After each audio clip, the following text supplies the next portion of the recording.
palavras de esperança, teu amor, Senhor, e tua graça me alcança. Louvado seja o nosso Senhor Jesus Cristo, para sempre seja louvado. Em nome do Pai, do Filho e do Espírito Santo. Amém. Querido povo de Deus, hoje domingo, dia do Senhor, e exatamente nesse final de semana, último final de semana do mês de setembro, mês dedicado aí à palavra de Deus, nós estamos meditando sobre a Eucaristia. E hoje eu quero falar de forma específica no capítulo 1 dessa carta encíclica do Santo Padre João Paulo II sobre a Eucaristia na sua relação com a igreja. Eu quero falar no primeiro capítulo, diz o mistério da fé. Curte, compartilha, se inscreve no canal e nos ajude nessa obra de evangelização. Preste atenção nessa riqueza tão grande que esse documento sobre a Eucaristia vem trazer a cada um de nós. Em 1 Coríntios 11, 23, diz que o Senhor Jesus, na noite em que foi entregue, instituiu o sacrifício eucarístico de seu corpo e sangue.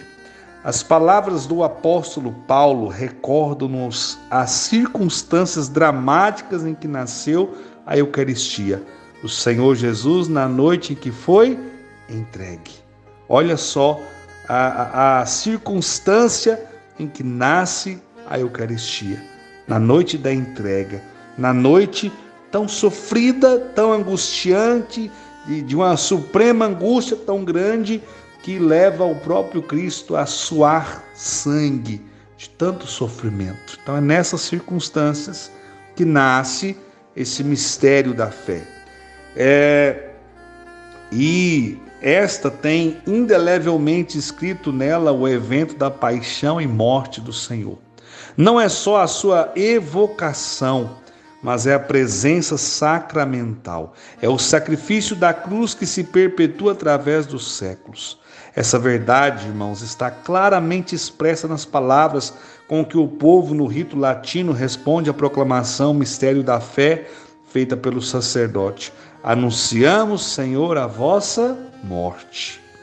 Então, olha, a igreja recebeu a Eucaristia de Cristo, seu Senhor, não como um dom, embora precioso entre muitos outros, mas como o dom por excelência, porque dom dele mesmo, da sua pessoa, na humanidade sagrada e também da sua obra de salvação.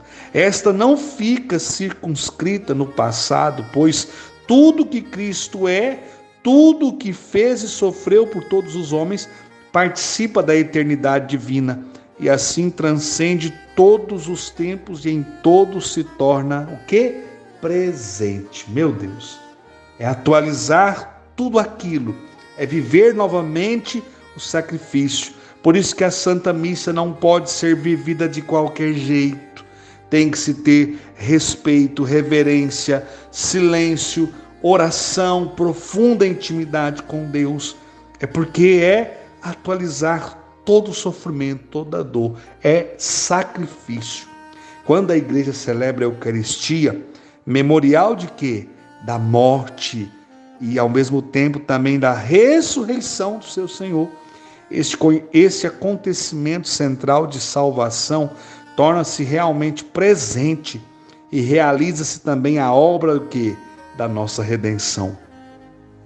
Este sacrifício é tão decisivo para a salvação do gênero humano que Jesus Cristo realizou e só voltou ao Pai depois de nos ter deixado meio para dele participarmos como se tivéssemos estado presentes. Isso é maravilhoso demais, isso é amor demais. Assim cada fiel pode tomar parte nela, alimentando-se de seus frutos inexauríveis. Esta é a fé que as gerações cristãs viveram ao longo dos séculos e que o magistério da igreja tem continuamente reafirmado com jubilosa gratidão por dom tão inestimável. É esta verdade que desejo recordar mais uma vez, colocando-me convosco, meus queridos irmãos e irmãs, em adoração diante desse mistério. Mistério grande, mistério da misericórdia. Que mais poderia Jesus ter feito por nós? Verdadeiramente na Eucaristia demonstra-nos um amor levado até ao extremo, um amor sem medida, como nos relata em João 13, versículo 1. Queridos irmãos e irmãs que acompanham essa reflexão, esse aspecto de caridade universal do sacramento eucarístico, ele está fundado nas próprias palavras do Salvador. Ao instituí-lo, não se limitou a dizer: isto é o meu corpo, isto é o meu sangue, mas ele acrescenta: entregue por vós, derramado por vós, como está em Lucas 22, 19 ao 20. Então ele não se limitou a afirmar que o que lhes dava a comer e a beber era seu corpo e seu sangue, mas exprimiu também seu valor, o quê? Sacrificial, tornando sacramentalmente presente o seu sacrifício, que algumas horas depois realizaria na cruz pela salvação de todos. A missa é, ao mesmo tempo e inseparavelmente, o memorial sacrificial em que se perpetua o sacrifício da cruz e o banquete sagrado da comunhão do corpo e sangue do Senhor. Quanta riqueza! Então a igreja vive continuamente do sacrifício redentor e tem acesso a ele não só mediante uma lembrança cheia de fé, mas também com um contato atual. Por quê? Porque esse sacrifício volta a estar presente, perpetuando-se sacramentalmente em cada comunidade que o oferece pela mão do ministro consagrado.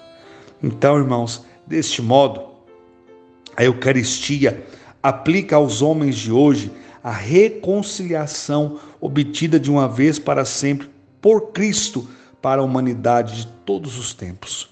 Com efeito, o sacrifício de Cristo e o sacrifício da Eucaristia são um único sacrifício. Já o afirmava em palavras expressivas São João Crisóstomo. Nós oferecemos sempre o mesmo cordeiro, e não um hoje e amanhã outro, mas sempre o mesmo. Por esse motivo, o sacrifício é sempre um só. Também agora oferecemos a mesma vítima que então foi oferecida e que jamais se exaurirá. A missa torna presente o sacrifício da cruz, irmãos. Não é mais um, nem o multiplica. O que se repete é a celebração memorial, a exposição memorial, de modo que o único e definitivo sacrifício redentor de Cristo se atualiza incessantemente no tempo. Portanto, a natureza sacrificial do mistério eucarístico não pode ser entendida como algo isolado, independente da cruz ou com uma referência apenas indireta ao sacrifício do Calvário. É interessante que no Concílio Vaticano II já ficou muito claro, pela participação no sacrifício eucarístico de Cristo, fonte e centro de toda a vida cristã, os fiéis oferecem a Deus a vítima divina e a si mesmos juntamente com ela. Meu Deus, quanta riqueza! Eu tenho aprendido, tomado gosto em meditar, em estudar, em entender os documentos da igreja. E esse sobre a Eucaristia, eu já tinha estudado sobre ele há um bom tempo atrás, ele está todo grifado. Gente, quanta riqueza! Se você tem condições de adquiri-lo, faça isso. É a carta encíclica do Santo Padre João Paulo II sobre a Eucaristia na sua relação com a igreja. Então, é um material riquíssimo e para nós que temos a missão de pregar a palavra e para nós como cristãos nos apaixonarmos cada vez mais pela igreja, pela Eucaristia, é importante a gente ter em mãos materiais como esse de fácil compreensão e que nos faz mergulhar nesse mistério e apaixonarmos cada vez mais por toda essa grande riqueza que é a nossa igreja. Eu indico sempre também o Banquete do Cordeiro e Todos os Caminhos Levam a Roma, do escritor convertido, Scott Hahn. Ele que tem uma história maravilhosa. E esses dois livros que ele escreveu, falam dessa grandiosidade que é a igreja, que é a Eucaristia e que é compreender tudo isso para buscarmos com segurança a nossa fé. Não é uma igreja fundada de qualquer forma, não. É fundada sobre o próprio Pedro e pelo próprio Jesus Cristo. Tu és pedra, e sobre essa pedra eu edificarei a minha igreja. Que eu e você possamos nos apaixonar cada vez mais por essa igreja, amá-la, conhecê-la e defendê-la com toda a força de nossa alma. Em nome do Pai, do Filho e do Espírito Santo. Amém. Sede santos como Deus é santo. Forte abraço a todos. Amanhã a gente se encontra pelo canal Palavra de Esperança. Nos ajude curtindo, compartilhando e se inscrevendo no canal para que essa obra possa crescer cada vez mais e mais. Valeu, gente. Pois só tu tens, Senhor, palavras de esperança, teu amor, Senhor, e tua graça me